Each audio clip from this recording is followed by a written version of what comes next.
After 7 years of building him up, my husband cheated because my light was shining too brightly. Now I'm going to burn his world down with it. I don't know why I'm writing this. Maybe to scream into the void. Maybe because the community I've built my life around is founded on honesty, and I feel like a fraud for pretending everything is okay. My name is Beatrice. I'm 32. For the last 7 years, my world has revolved around building a life with my husband, Anthony. We were a team. We started with nothing, a tiny apartment with mismatched plates and a mattress on the floor. He was starting his IT career, and I was just finding my footing, volunteering for causes I cared about. We built our life with our bare hands, through budgeting, late nights, and a shared dream. Every piece of furniture, every vacation, every success was a line item on a balance sheet of EOS. Anthony is a senior IT staffer at a major finance company. He's smart, stable, and makes good money. He's the bedrock. I work for a non-profit dedicated to women's empowerment. We run workshops, provide resources for female entrepreneurs, and advocate for equality.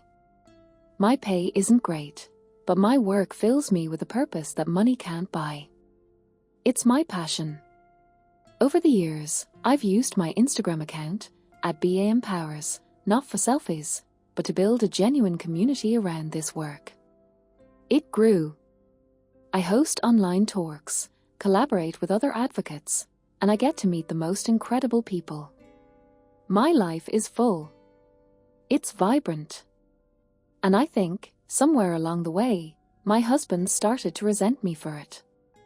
The change was subtle. A slow erosion. When I'd come home buzzing with excitement from a successful event, he'd give a tight-lipped smile and say, "That's nice, BA," before turning back to his video game.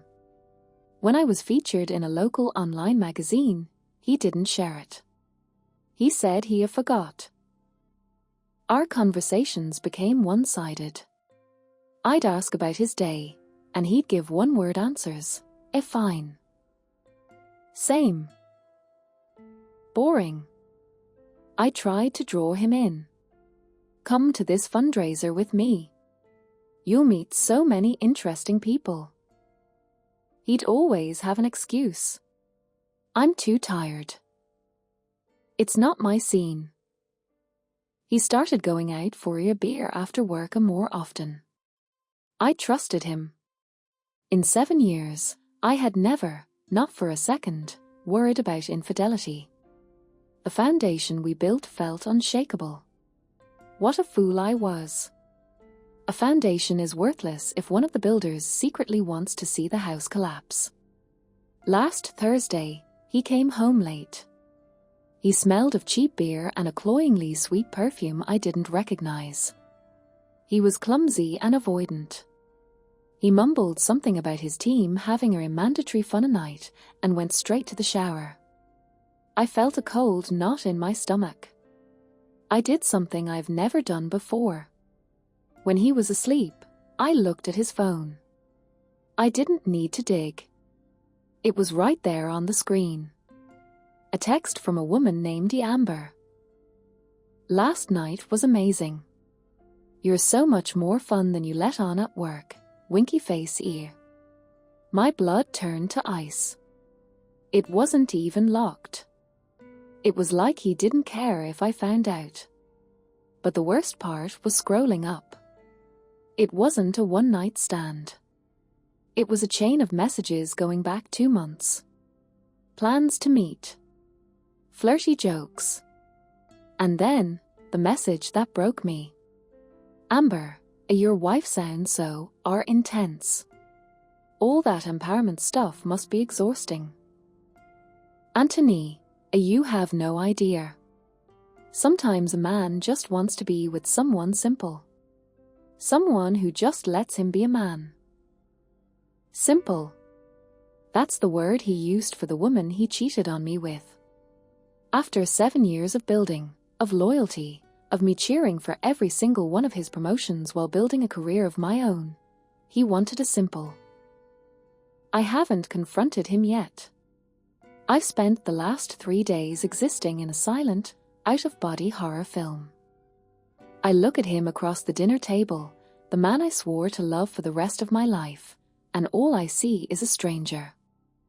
A weak, insecure stranger who broke our world because he was afraid to stand in my light.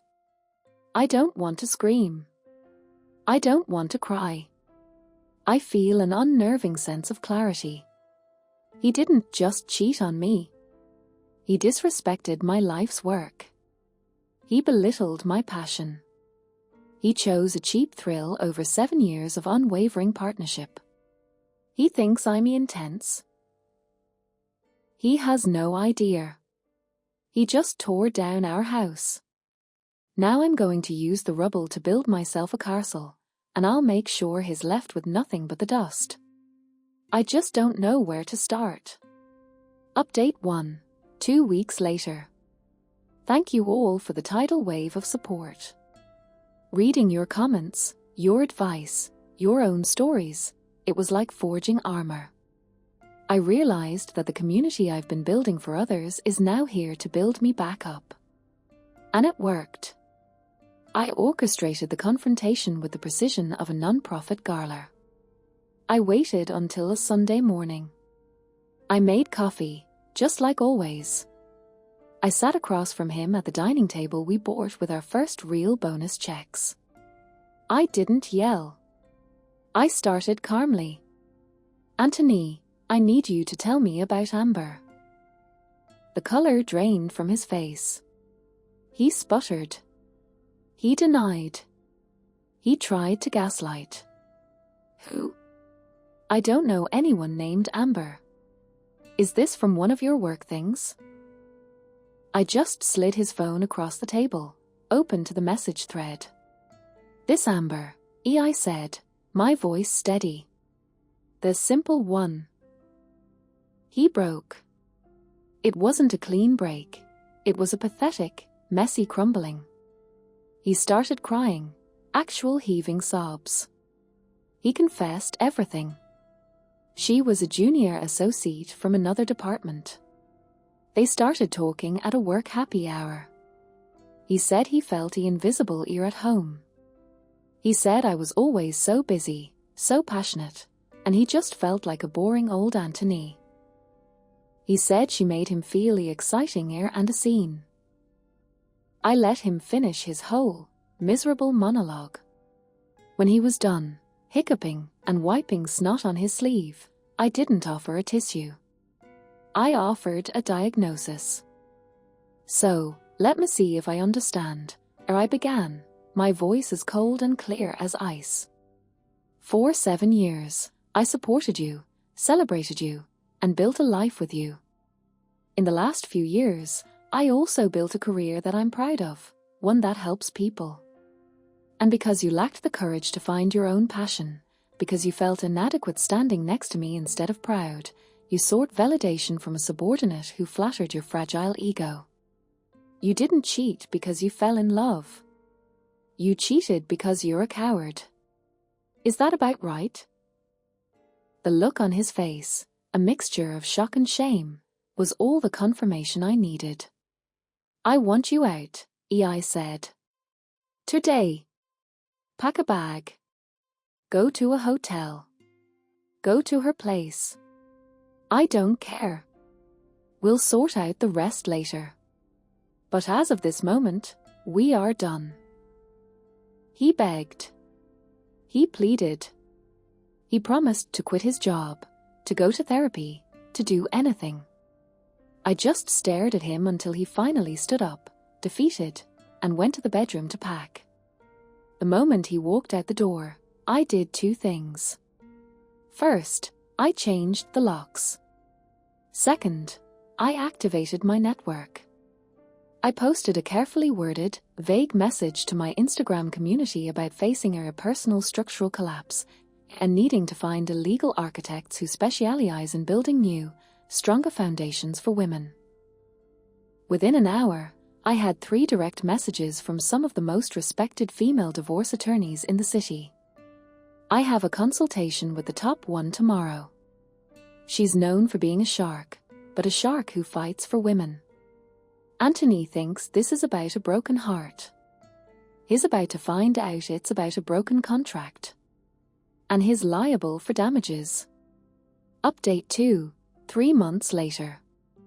It's been a legal marathon, but I've had the best marathon coach in the city. My lawyer, Cassandra, is less of a lawyer and more of a warrior.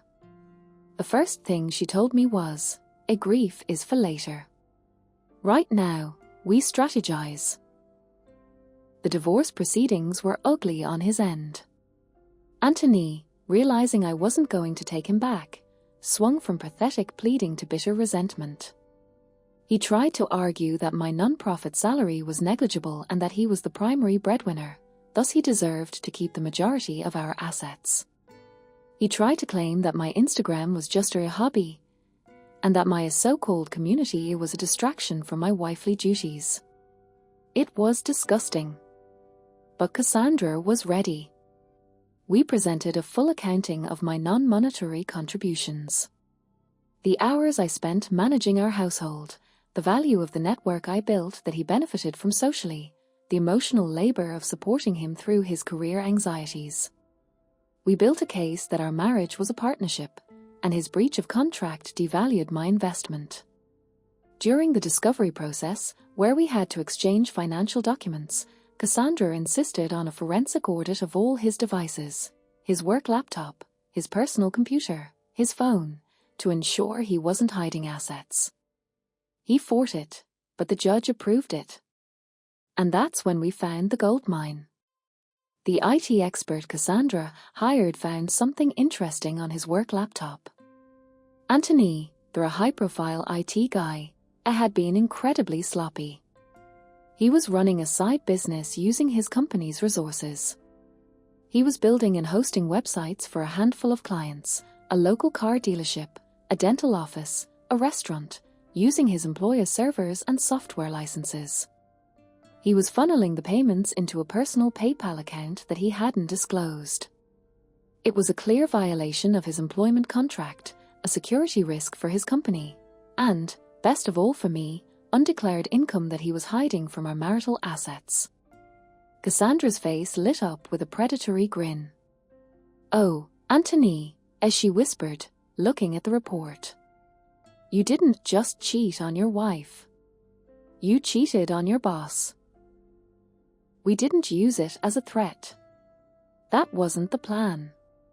We simply added the undeclared income to our side of the balance sheet and presented it to his lawyer." His lawyer nearly fainted. Suddenly, their arguments about my hobby income stopped. They became very, very agreeable. I got the house. I got more than 50% of our liquid assets to compensate for the hidden income. I even got to keep Miller the cat, which wasn't even a fight.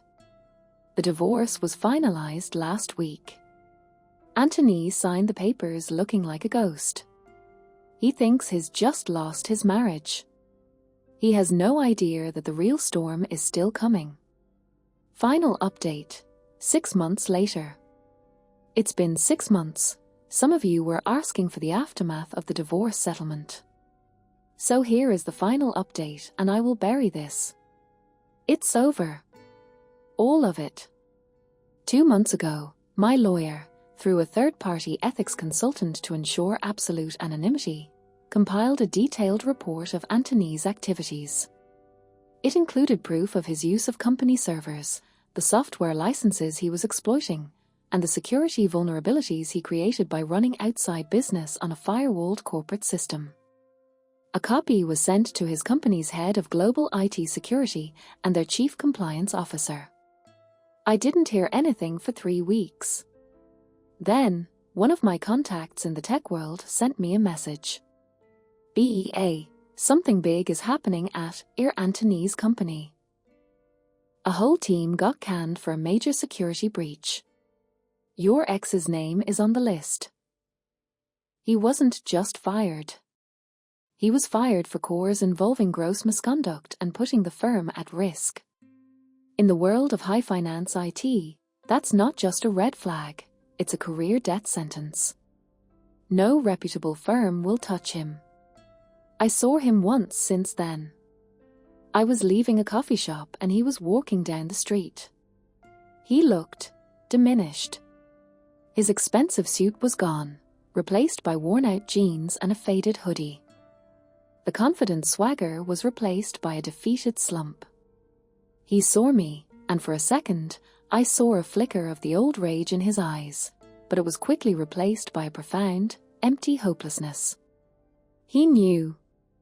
He knew I was the source of the anonymous tip, even if he could never prove it. I didn't smile. I didn't scowl. I just met his gaze, held it for a moment, and walked away. My life, on the other hand, has bloomed. Freed from the weight of his insecurity, I've poured all my energy into my work. My nonprofit secured a massive grant last month. My Instagram community has tripled, and I'm now doing paid speaking engagements on the side about resilience and building a life on your own terms. I'm making more money from my hobby now than he probably ever did from his side hustle. I don't know what happened to Amber. There's simple a girl. I imagine she moved on the second things got complicated. That's what people like her and Anthony do. They seek a simple, because a strong requires character. Last night, I hosted a dinner party at my house. It was filled with the powerful, brilliant women from my network, all of us laughing, sharing stories, and supporting each other. The house was filled with a vibrant, joyful noise. I looked around at the life I had built, not from the ashes of my old one, but from a foundation that was entirely my own. Anthony's betrayal was meant to make me feel small. Instead, he handed me a torch. And I learned that the best revenge isn't just watching their world burn down, it's using their fire to light up your own. Thank you for watching my videos. Comment down below about your thoughts. And make sure to give it a thumbs up if you liked it, or thumbs down if you disliked it. Hitting the subscribe button also much appreciated. I'll catch you up next time.